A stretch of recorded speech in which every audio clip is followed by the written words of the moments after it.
Bismillahirrahmanirrahim. Assalamu alaikum dear viewers. Hope you will be fine with good health. I am Dr. Abdul Malik, PhD Pharmacology Assistant Professor, and in this video we will discuss about the antihypertensive portion. This is antihypertensive therapy, combination therapy, resistant hypertension, COVID-19 and hypertension and diabetes links, hypertension during pregnancy, drug causing hypertension. These are the major contents. So let us see. Antihypertensive therapy कौन कौन सी हो सकती हैं, antihypertensive drugs भी कह सकते हैं, antihypertensive agents भी कह सकते हैं. तो इसमें कौन कौन से जो ट्रीटमेंट स्ट्रेटजीज हो सकती हैं. सबसे पहले जो डायूरेटिक्स हैं, इसमें थायजाइड डायूरेटिक्स हैं, लोप डायूरेटिक्स हैं, पोटेशियम स्पेरिंग डायूरेटिक्स हैं. इनकी क्लासेस यहाँ पे ग्रुप्स बताए हुए हैं. Agents that alter sympathetic activity, beta blockers हैं, अल्फा ब्लॉकर्स हैं, सेंट्रली एक्टिंग जो ब्लॉकर्स हैं, ये भी सिंपैथेटिक ब्लॉक करते हैं, जैसे मिथाइल डोपा है. इसी तरह हमारे पास और ड्रग्स आ जाती हैं, blockers of the production action of the angiotensin के ऊपर जो काम करती हैं. रास वाला जो हमने बात की है प्रीवियस जो लेक्चर में, उसमें रास जो रेनिन एंजियोटेंसिन एल्डोस्टेरॉन सिस्टम जो था उसके ऊपर भी कुछ अफेक्ट होते हैं. बहुत सारी चीज़ें आती हैं जिनकी वजह से ब्लड प्रेशर बढ़ जाता है, एडिमा हो जाता है. तो उसको कम करने के लिए एंजियोटेंसिन कन्वर्टिंग एंजाइम इनहिबिटर्स इस्तेमाल करते हैं. कैप्टोप्रिल है, मुख्तलिफ अदर एलिसिनोप्रिल है. इसी तरह ARBs एंजियोटेंसिन रिसेप्टर ब्लॉकर इस्तेमाल करते हैं, जिसमें लुजाल्टिन, पोटाशियम है, वेलसाल्टिन है, टेलमिसाल्टिन है. रेनिन एंटागोनिस्ट है, एलिस्कैरिन है. ये एक ड्रग अवेलेबल है, रेनिन के ऊपर डायरेक्ट एंटागोनिस्ट इफेक्ट रखती है. इसके बाद वेजोडायलेटर हैं, डायरेक्ट वेजोडायलेटर जो इमरजेंसी में भी इस्तेमाल हो सकते हैं, और सम ओरली भी अवेलेबल हैं. कैल्शियम चैनल ब्लॉकर्स हैं, ये वेजोडायलेशन का काम करते हैं. और इसके अलावा पेरेंट्रल जो ओरल वेजोडायलेटर्स हैं, मिनोक्सिडिल है, हेड्रिलाजीन है, क्लोनिडीन है, वो हम इमरजेंसी कंडीशन में एंटीहाइपरटेंसिव के तौर पे इस्तेमाल करते हैं. तो these are the major antihypertensive group from pharmacology point of view. तो अब हम देखते हैं इसके ट्रीटमेंट ऑफ इसेंशियल हाइपरटेंशन के लिए ड्रग्स इसके अंदर कौन कौन सी सब ड्रग्स उनकी देखेंगे. जैसे एस इनहिबिटर्स थे, कैप्टोप्रिल, इनालाप्रिल, लिसिनोप्रिल. इसके बाद लिसिनोप्रिल के बाद एंजियोटेंसिन रिसेप्टर ब्लॉकर्स, ARBs, लुजाल्टिन, कैंडिसाल्टिन, वेलसाल्टिन, टेलमिसाल्टिन, इस तरह के और भी हैं साल्ट्स. इसके अलावा बीटा ब्लॉकर्स में प्रोप्रेनोलोल, मेटोप्रोलोल, नेडोलोल एंड अदर्स. इसमें स्पेसिफिक भी हैं ब्लॉकर्स और नॉन स्पेसिफिक भी हैं, यानी बीटा 1 बीटा 2 दोनों को भी करते हैं. ये जैसे ये नॉन सेलेक्टिव इसे कहते हैं. अटीनोलोल जो इसमें सेलेक्टिव है. इसके बाद combined alpha and beta blocker, labetalol, carvedilol है, जिसमें अल्फा और बीटा दोनों का इफेक्ट है. वेजोडायलेटरी बीटा ब्लॉकर्स हैं, ये बीटा ब्लॉक करते हैं, वेजोडायलेटरी इफेक्ट है. निबिवोलोल ये इस्तेमाल हो सकता है. कैल्शियम चैनल ब्लॉकर में डाईहाइड्रोपिरिडीन, एम्लोडिपिन, निफिडिपिन है. और दूसरी जो इसकी टाइप है जिसमें वेरापामिल है, डेल्टियाजम है, वो यहाँ पे इस्तेमाल नहीं होती हाइपरटेंशन के लिए, वो कार्डियोवैस्कुलर प्रॉब्लम में इस्तेमाल होती है. थायजाइड डायूरेटिक्स हैं, क्लोरथैलेडॉन है, हाइड्रोक्लोरोथायजाइड है. इसके बाद लेस कॉमनली यूज्ड जो डायरेक्ट वेजोडायलेटर्स हैं, हाइड्रिलाजीन, मिनोक्सिडिल, जो हेयर कम अगर हों तो उसको बढ़ाने के लिए भी मिनोक्सिडिल इस्तेमाल होते हैं सोल्यूशन. नेट्रोप्रोसाइड है. अल्फा 2 एगोनिस्ट्स हैं, क्लोनिडीन है, मिथाइल डोपा प्रेगनेंसी के दौरान प्रेफरेंस है, इसकी प्रेफर्ड है ड्रग है, ये दी जाती है ज़्यादातर.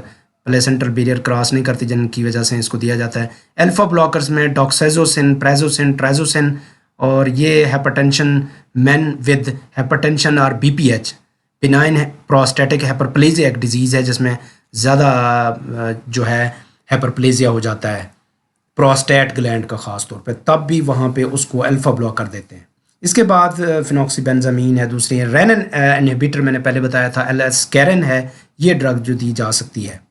इसके बाद हमारे पास specific evidence based drug therapy recommendations कि पास्ट मेडिकल हिस्ट्री कौन सी है, इसको लाजमी देखना चाहिए. फिर फर्स्ट लाइन ऑफ थेरापी कौन सी देनी चाहिए, क्योंकि कुछ जो है वो वेरी करती हैं, ड्रग्स इंटरेक्ट करती हैं और मास्क करती हैं डिजीज़ को, इसलिए इनको स्पेसिफिकली देखकर फर्स्ट लाइन को देखना चाहिए, पहले प्रेफरेंस देनी चाहिए. फिर सिक्वेंशियल थेरापी जो है मजबूरी हो तो फिर अल्टरनेटिव दे सकते हैं. तो यहाँ पे है पास्ट मेडिकल हिस्ट्री है, stage 1 hypertension greater than 10% risk for CV disease के लिए, कार्डियोवैस्कुलर डिजीज़ के लिए 10% से ज़्यादा रिस्क होता है. और लाइफस्टाइल चेंजेस प्लस मोनोथेरापी, इसमें एक ड्रग की थेरापी मोनोथेरापी उसे कहते हैं. थायजाइड डायूरेटिक्स दे सकते हैं, ACE इनहिबिटर्स दे सकते हैं, ARBs या इन दोनों में से, क्योंकि एस इनहिबिटर जो है कफ ज़्यादा प्रोड्यूस करती है। अगर कफ जो है ड्राई कफ होना शुरू हो जाए तो ARBs में कन्वर्ट कर देते हैं इसकी जगह पे।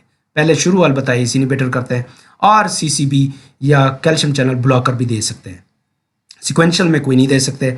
इसके बाद कंपेलिंग इंडिकेशंस हैं कहीं पे कि मजबूरी है, कोई डिजीज़ है, कोमार्बिडिटीज़ हैं, तब क्या करेंगे? डायबिटीज़ मेलाइटस है तो प्रेफरेंस आपको क्या करनी चाहिए? एस इनहिबिटर्स दें और ARBs दे सकते हैं। इसके बाद मजबूरी है तो थायराइड डायरेटिक्स दे सकते हैं, और ज़्यादा मजबूरी है तो कैल्शियम चैनल ब्लॉकर दे सकते हैं, और सबसे आखिर में बीटा ब्लॉकर देंगे क्योंकि ये मास्क कर सकता है डायबिटीज़ को, इसलिए इसको प्रेफरेबली नहीं देना चाहिए।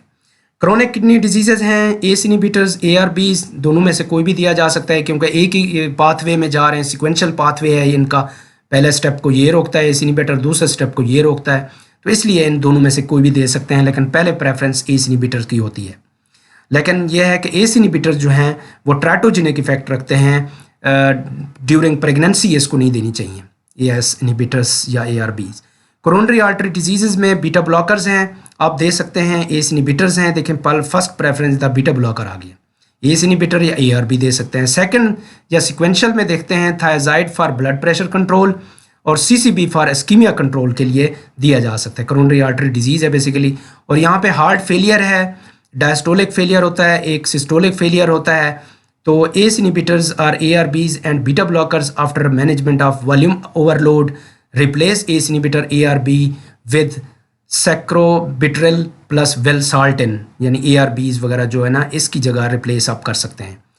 सैकोबिट्रिल और दूसरी जो ड्रग है वेलसाल्टिन, ये ARBs इनहिबिटर है। इसके बाद हमारे पास जो है सिस्टोलिक, अगर हार्ट फेलियर है, एस इनहिबिटर या ARBs है and beta blockers after management of volume overload, तो ये हम specific evidence based drug therapy recommendation कर सकते हैं। इसके बाद एल्गोरिदम ट्रीटमेंट फॉर हाइपरटेंशन, जो algorithm for treatment of hypertension के लिए क्या करेंगे, किस तरह उसकी मैनेजमेंट करेंगे, ट्रीटमेंट करेंगे या सेलेक्ट करेंगे ड्रग्स को, डायग्नोसिस कैसे करेंगे।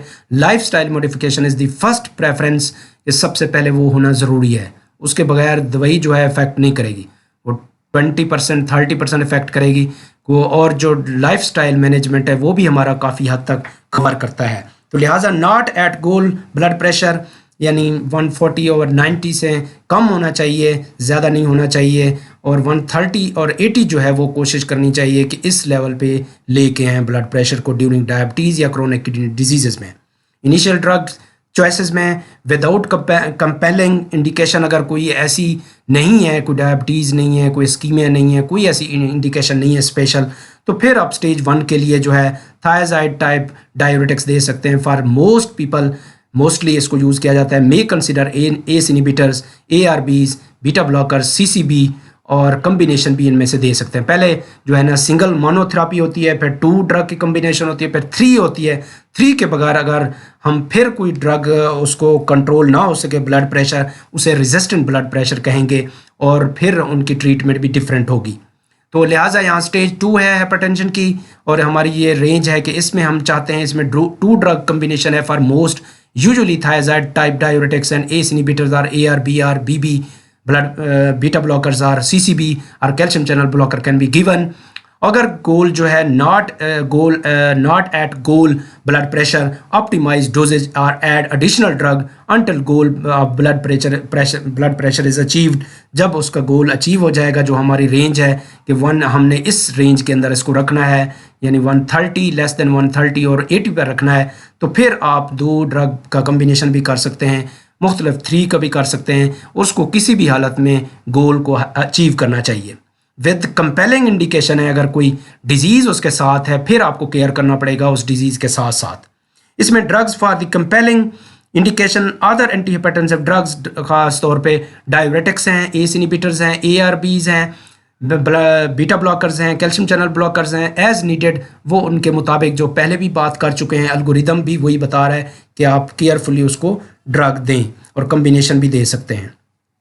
कम्बिनेशन थेरापी का फ़ायदा क्या होगा, when to consider it and which combination should be taken, क्या उसका फ़ायदा होगा, उनको देखना होता है कि डोज का जो आपस में मिला रहे हैं, क्या वो टाइमिंग उनकी बराबर है, हाफ लाइफ उनकी बराबर है, क्या उनके एडवर्स इफेक्ट तो नहीं है, क्या वो साइड इफ़ेक्ट दोनों बराबर तो नहीं करते, इक्वल नहीं करते, या उनका रूट ऑफ जो इफेक्ट है वो सेम तो नहीं है। मसलन एस इनिबिटर है, उसी तरह हम ए आर बीज दे रहे हैं तो सेम पाथवे को रोक रहे हैं, किसी एक को रोक लें तब भी सेम इफेक्ट आएगा, उससे 2-3% का फर्क पड़ेगा, बाकी तो इफेक्ट नहीं आएगा। तो इसलिए हमें इसको पहले प्रेफरेबली सोचना पड़ेगा, देखना पड़ेगा। जो कम्बिनेशन अवेलेबल हैं on the basis of scientific knowledge और उनके कम्बिनेशन के मुताबिक, हाफ लाइफ के मुताबिक, उनके अब्जॉर्प्शन डिस्ट्रीब्यूशन के मुताबिक, फार्माकोकाइनेटिक्स, फार्माकोडायनामिक और टॉक्सिकोलॉजिकल मेजरमेंट के मुताबिक बनाया गया है। ये जहन में रखें आप। Including complex pathophysiology underlying hypertension and the activation of compensatory mechanisms, control of blood pressure is often better achieved with a combination of complementary antihypertensive agents than with monotherapy. Combination is mainly achieved कि वो अच्छा एक blood pressure को achieve कर लेता है, तो इसलिए मोनोथेरेपी की बजाय combination is preferred. In hypertensive patients who are poorly controlled by low dose monotherapy, low dose combination therapy is a more rational therapeutic strategy than high dose monotherapy. High dose देने की बजाय low dose combination में दें, वो ज़्यादा beneficial है और side effect भी उसमें कम है। आगे हम देखते हैं advantages of the combination of the anti hypertensive drugs. What are the major advantages? Greater reduction in blood pressure figures compared with monotherapy. सबसे पहले तो ये एक फ़ायदा है कि इसमें ग्रेटर ब्लड प्रेशर की जो रिडक्शन है वो आसानी से हो जाता है और मोनोथेरेपी की निस्बत वो नहीं होता, अचीव नहीं कर सकता। तो ये फर्स्ट जो इसका बेनिफिट है। इसके बाद सेकंड एडवांटेज है रिडक्शन इन एडवर्स इफेक्ट्स। कुछ ड्रग्स को जब हमने मिलाया उनसे रिडक्शन भी हो गया। क्या? रास आई यानी जो रेनिन एंजियोटेंसिन रिसेप्टर वाले हैं ड्रग्स हैं, इनिबिटर्स हैं, जिसमें एस इनिबिटर्स है, ARBs हैं, रेनिन इनिबिटर्स हैं, एंटागोनिस्ट हैं, प्रिवेंट प्री टिबियल एडिमा को बचाते हैं, induced by calcium channel blocker जो काज कर सकता है, इनसे बचाते हैं ये। और रेनिन एंजियोटेंसिन जो रिसेप्टर ब्लॉकर्स हैं या रास आई हैं, counter act the release of aldosterone को भी इंड्यूस्ड बाय नेट्रियूरेटिक एंड रिजल्टिंग हाइपोकुलेमिया जो काज करता है उसको भी काउंटर एक्ट करते हैं, उसको रोकते हैं एल्डोस्टेरॉन को ज़्यादा रिलीज होने से। इसी तरह रास आई जो है Is block the release of aldosterone induced by natriuretic जो हार्मोन है, नेट्रियूरेटिक या सोडियम को रखना होता है वापस बॉडी के अंदर रखना होता है यूरिन के थ्रू, तो उसे नेट्रियूरेटिक कहते हैं। तो लिहाजा वो उसको एक्सक्रीट करवाते हैं और एल्डोस्टेरॉन को रोकते हैं कि वो ज़्यादा से ज़्यादा सोडियम को रोकें। तो ये इफ़ेक्ट को एंड द रिजल्टिंग हाइपोकुलेमिया जो है वो कम है, इसमें कैल्शियम लेवल जो है वो हो जाता है, तो ये उनको ब्लॉक करते हैं। तो इससे एडवर्स इफेक्ट भी कम हो जाएंगे। ये तीनों जो मैकेनिज्म्स हैं वो रेनिन एंजियोटेंसिन जो हमारा टाइप था एल्डोस्टेरॉन सिस्टम, उससे सिस्टम से ये बचाते हैं आपस में अगर इनको कंबाइन किया जाए। Several physiopathological mechanisms of increase blood pressure are blocked. बहुत सारे पैथोफिजियोलॉजिकल जो मैकेनिज्म्स हैं वो ब्लॉक हो जाते हैं हाइपरटेंशन के। Greater protection to target organ को ग्रेटर प्रोटेक्शन होती है, यानी एक ही ड्रग है ज़्यादा डोज में है तो टारगेट आर्गन को डिस्ट्रॉय कर सकती है, डैमेज कर सकती है। लेकिन अगर थोड़ी मकदार में है तो ग्रेटर प्रोटेक्शन होगी कि कम से कम मकदार है और ज़्यादा इफेक्ट नहीं होगा। Faster control of blood pressure हो जाएगा, एक तो ये भी एक वजह है। Combinations may have some effects that are independent of their antihypertensive effect. कुछ अलहदा इफेक्ट भी इनके होते हैं, बेनिफिट्स होते हैं और यूजेस भी होते हैं उन ड्रग्स के, एंटी इन्फ्लेमेटरी इफेक्ट भी रखते हैं और मेटाबॉलिक इफेक्ट भी हैं, तो ये भी इनको फ़ायदा देते हैं कम्बिनेशन से। Anti counter regulation diuretics counteract the retention of water by vasodilators. Vasodilator जो है को जो रिटेंशन ऑफ वाटर करवाते हैं डायोरेटिक्स उनको निकाल देते हैं, तो एक दूसरे का काउंटर इफेक्ट है, एंटी काउंटर रेगुलेशन इसे कहते हैं। इसी तरह जो रेनिन एंजियोटेंसिन सिस्टम इनिबिटर्स हैं compensate for rennin release by diuretics और रेनिन रिलीज को बाय डायरेटिक्स के थ्रू रोकते हैं, तो ये काउंटर रेगुलेशन का काम कर रहे हैं। रास आई जो है रेनिन एंजियोटेंसिन सिस्टम इनिबिटर हैं, बेसिकली इनको कहा जाता है। तो पहले ऑलरेडी मैं बता चुका हूँ। और ASI जो है रेनिन एंजियोटेंसिन सिस्टम इनिबिटर्स, इनमें ARBs एस इनिबिटर्स और रेनिन एंटागोनिस्ट शामिल हैं। इसके बाद एंटी हाइपरटेंसिव कम्बिनेशन कौन सा करना चाहिए, रिकमेंडेड है, कौन सा नहीं करना चाहिए, ये थोड़ा सा बहुत इंपॉर्टेंट टॉपिक है। इसको कंपेयर करें, आप देखें और कौन सा जो प्रेफरेंस है हमारे लिए ये वाला रिकमेंडेड है, इसको चूज़ करना चाहिए। डायोरेटिक्स सबसे पहले विद एंजियोटेंसिन इनिबिटर्स हैं, एंजियोटेंसिन रेनिन एक्सेस इनिबिटर्स हैं या कैल्शियम चैनल एंटागोनिस्ट हैं, ये कंबाइन अच्छा है।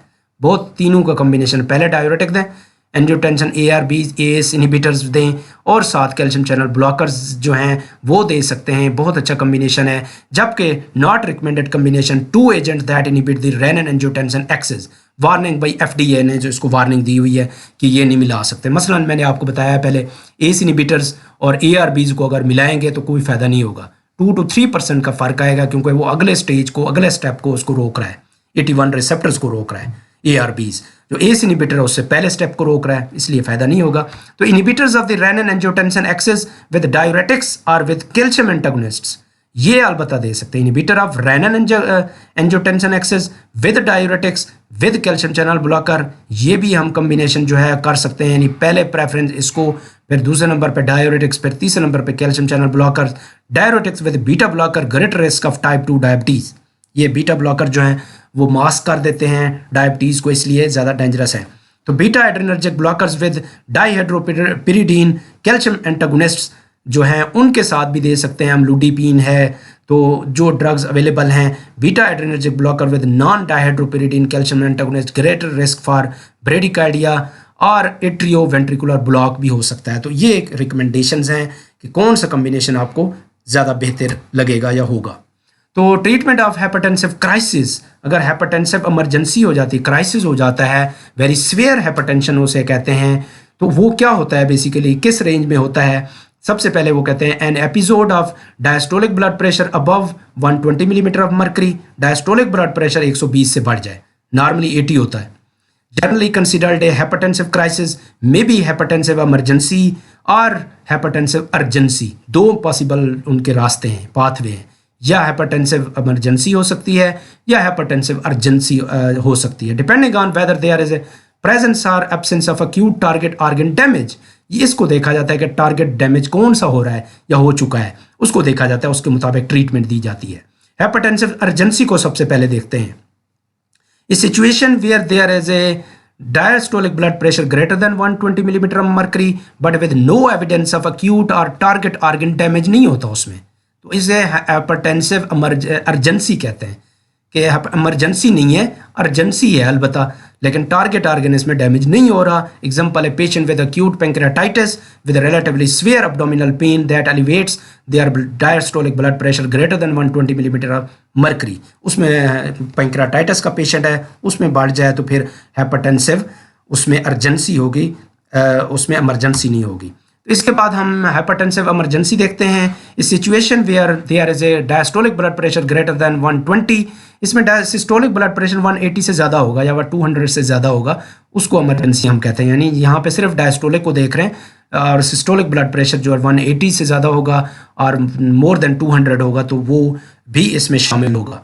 इसमें associated with target organ damage such as unstable angina हो सकता है, मायोकार्डियल इन्फॉक्शन और हार्ट अटैक हो सकता है, स्ट्रोक हो सकता है, जो हेमरेज हो सकता है या स्कीमिया हो सकता है इन द ब्रेन, इंसेफेलोपैथी हो सकती है, सब एराक्नोइड हेमरेज हो सकता है, ये स्पेस होती है, सब एराक्नोइड स्पेस होती है स्पाइनल कॉर्ड और ब्रेन के अंदर, वहाँ हेमरेज हो सकता है।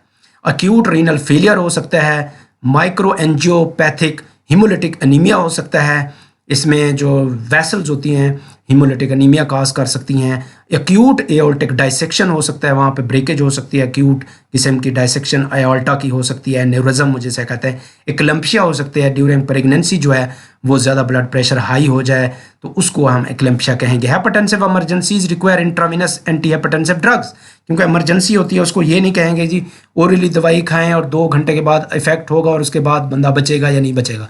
तो इमरजेंसी आपने इंजेक्शन जो है ना वो लाजमी देना है और उसको इमरजेंसी हॉस्पिटल ले जाना है पर्सन को। Parental agents for hypertensive emergencies, कौन से जो पेरेंटल कहते हैं, पार मीन दूर, इंटेरल का मतलब होता है इंटेरिक रूट, इंटेरिक सिस्टम से दूर एजेंट्स होते हैं फॉर हाइपरटेंसिव इमरजेंसीज के लिए जो दिए जाते हैं, यानी हम इंजेक्टेबल फॉर्म में जिनको देते हैं ख़ास तौर पे उनको कहा जाता है। और लिहाजा आपको पता है कि इमरजेंसी कंडीशन में हम इंट्राविनस लगा सकते हैं, जो उनके रूट हैं हम वो फौरी तौर पे इंजेक्शन जो प्री फिल्ड सिरिंजेस हैं वो दे सकते हैं। सबसे पहली क्लास है ड्रग क्लास सोडियम नेट्रोप्रोसाइड है, इसकी जो ऑनसेट ड्यूरेशन ऑफ एक्शन नहीं बताऊंगा, आप खुद इसको चेक करें, प्रिकॉशंस कुछ दी हुई हैं कि ये क्या क्या काज कर सकते हैं साइड इफ़ेक्ट्स, और सोडियम नेट्रोप्रोसाइड है। इसके बाद नेट्रोग्लिसरीन है, ये एंजाइना पेक्टोरस के लिए भी दे सकते हैं और इसके लिए भी दे सकते हैं। निकाल्डीपीन है, कैल्शियम चैनल ब्लॉकर है, प्रेलेट है, इनाराप्रिल है, कैप्टोप्रिल की टाइप है, ये भी इंजेक्टेबल फॉर्म में अवेलेबल है। इस्मोलोल है, लेबिटालोल है, बीटा ब्लॉकर्स हैं दोनों, और फेंटोलामीन अल्फा ब्लॉकर्स हैं, ये भी इमरजेंसी कंडीशन में दे सकते हैं। लेकिन देखें यहाँ पे लेबिटालोल जो ब्रोंको कंस्ट्रिक्शन कर सकता है, हार्ट ब्लॉक कर सकता है, और आर्थोस्टैटिक हाइपोटेंशन जो है फेंटोलामीन अल्फा ब्लॉकर कर सकते हैं, या पोस्टरल हाइपोटेंशन भी कॉज कर सकते हैं। तो इनको भी गौर से आपने देखना है। इसके बाद रेजिस्टेंट हाइपरटेंशन क्या होता है? What is resistant hypertension? A diagnosis of resistant hypertension is made when a patient cannot achieve their blood pressure goal while taking जो है 3 antihypertensive drugs, 3 at a time अगर ड्रग इस्तेमाल कर रहा हो फिर भी वो कंट्रोल में ना हो रहा हो तो उसको कहेंगे कि ये रेजिस्टेंट है भाई। इसके हमने डायरेटिक्स भी दी, हमने एस इनहिबिटर्स भी दिया, ARBs भी दी, इसके बाद कैल्शियम चैनल ब्लॉकर भी दिया, बीटा ब्लॉकर भी दी, इफेक्ट नहीं आ रहा, 3 ड्रग्स का एटलीस्ट होना चाहिए। तो फिर क्या होगा? Mechanism of action, drugs having complementary different mechanism of action अगर आपने चेक किया हो तब उसको कहेंगे रेजिस्टेंट हाइपरटेंशन। ये नहीं कि आप एक ही क्लास को चेक करें और कहेंगे जी रेजिस्टेंट है, ये नहीं हो सकता। And therefore requires treatment with greater than 4 medications, greater than 4 से ज़्यादा, फिर दवाई 4 से ज़्यादा कम्बिनेशन देनी पड़ेगी तब जाके आराम आएगा। तो लिहाजा इसको हम देखते हैं the incidence in adult population is about 17% using the current blood pressure cut off less than 130 और ओवर 80 मिलीमीटर ऑफ मर्करी, जो पहले मैं बता चुका हूँ कि हमारा टारगेट ये रखना है हमने।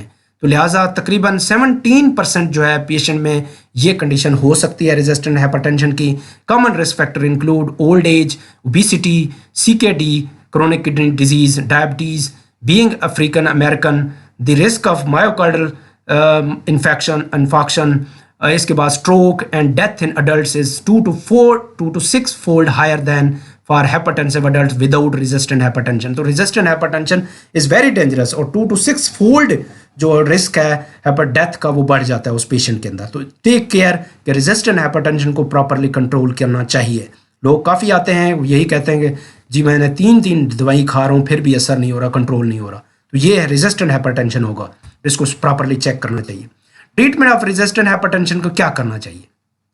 पहले नंबर पे जो चीज़ें आप मेडिकेशन दे रहे हैं वो अगर हाइपरटेंशन को इंक्रीज कर रहे हैं उनको रोकें। पहले नंबर पे involves improving medication adherence as well as the detection and correction of the secondary factors that contribute to hypertension such as obesity, lack of exercise, use of NSAIDs, non-steroidal anti-inflammatory drugs, stimulants जो हम CNS stimulant देते हैं, caffeine है, कुछ other coffee है, T है, alcohol abuse या cocaine भी हो सकती है, एम्फेटामीन भी हो सकता है, CNS स्टिमुलेंट है। Alcohol abuse or the presence of primary aldosteronism, aldosterone जो प्राइमरी अगर बढ़ चुका है किसी वजह से तब भी ये जो है रेजिस्टेंट हो सकता है, इफेक्ट नहीं कर रही ड्रग्स। तो successful BP control in patient commonly requires the combination of calcium channel blockers, an inhibitor of the renin-angiotensin system, and chlorthalidone, a long-acting thiazide diuretic. Adding spironolactone to such multi-drug regime can also help reduce blood pressure compared to addition of placebo. Placebo के दरमियान एक आम जो है ना, placebo को हमने साथ चेक किया और ड्रग जो है स्पायरोनोलैक्टोन को किया तो इसने ज़्यादा बेटर इफेक्ट शो किया है। तो यानी चौथी जो ड्रग हमारी होगी स्पायरोनोलैक्टोन होगी जो कि रेजिस्टेंट हाइपरटेंशन के लिए दी जा सकती है। अब देखते हैं हम कुछ फैक्टर्स हैं कोविड-19 एंड हाइपरटेंशन, इनके दरमियान आपस में क्या रिएक्शन होते हैं और ज़्यादा जो कोविड-19 की वजह से डेथ हुई हैं वो हाइपरटेंसिव पेशेंट्स की हुई हैं। जो कार्डियोवैस्कुलर डिजीज़ के पेशेंट थे, डायबिटीज़ के थे या एस्थमा के थे, उनके पेशेंट की हुई है। तो वजह क्या है, उसकी क्या वजह होता है?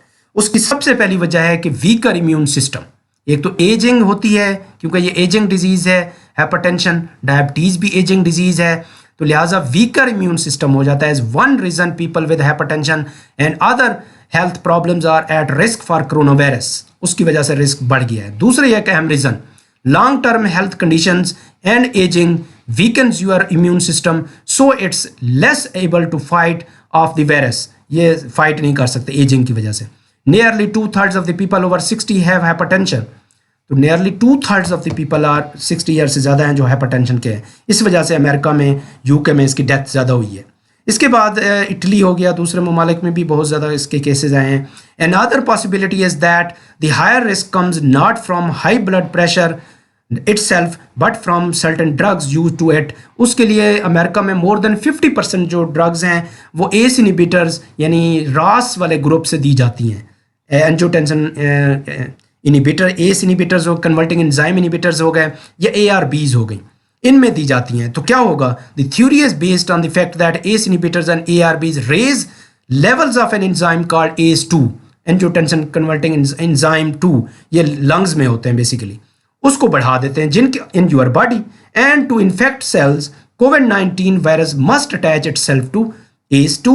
ACE2 के सब अटैचमेंट उसकी आसानी से हो जाती है जिन जो हाइपरटेंशन वाले पेशेंट होंगे जो एस इनिबिटर या ARBs ले रहे हैं। तो इस वजह से हाइपरटेंशन के जो चांसेस थे डेथ के वो ज़्यादा हुए हैं, अटैचमेंट जो वायरसेस के वो ज़्यादा वहाँ पे हुए हैं हाइपरटेंशन पेशेंट में। The most prevalent comorbidities in these patients were hypertension 42% and diabetes 23%. Hypertension alone was linked to increased rates of mortality. Increased rates of COVID-19 की mortality की बढ़ाया है इसने। Researchers found several less prevalent comorbidities including chronic kidney disease 6%, non-hypertensive CVD 11%, chronic obstructive pulmonary disease 4.3% and cerebrovascular accident 5% जो है उनकी वजह से डेथ हुई हैं। तो इसके बाद link between hypertension and diabetes के दरमियान क्या लिंक है, ये भी क्योंकि हाइपरटेंशन के साथ है, ट्विन डिजीज़ेज़ हैं basically, very dangerous diseases of the world और लेवल की डिजीज़ेज़ हैं जिससे बचना बहुत ज़रूरी है।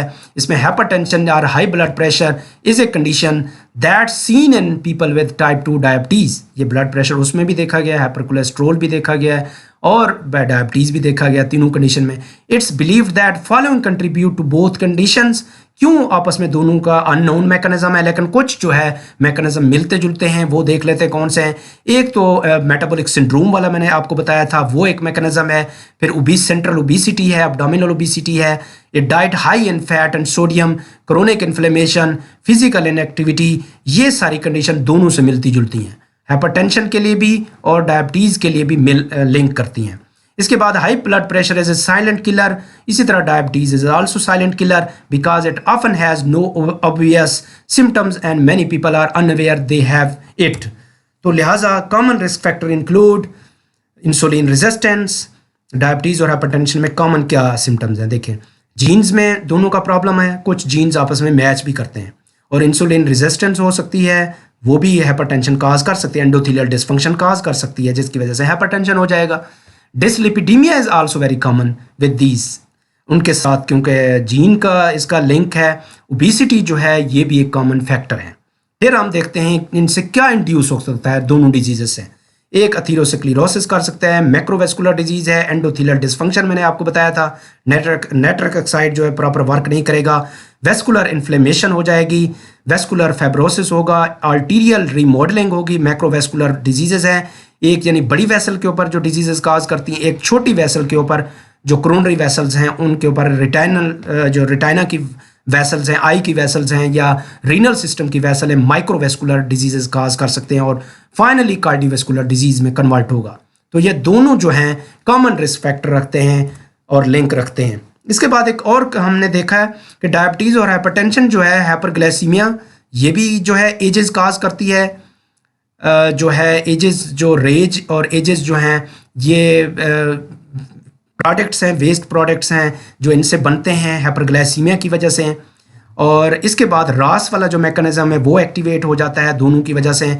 इम्यून एक्टिवेशन बढ़ जाती है, ऑक्सीडेटिव स्ट्रेस बढ़ जाती है, इन्फ्लेमेशन बढ़ सकती है, ये आपस में भी रिएक्ट कर सकते हैं, और माइक्रो RNA जो है वो भी बढ़ सकता है। इसके बाद मैक्रोवेस्कुलर एंड माइक्रोवेस्कुलर जो है डिजीजेज वो पॉसिबल हो सकती हैं।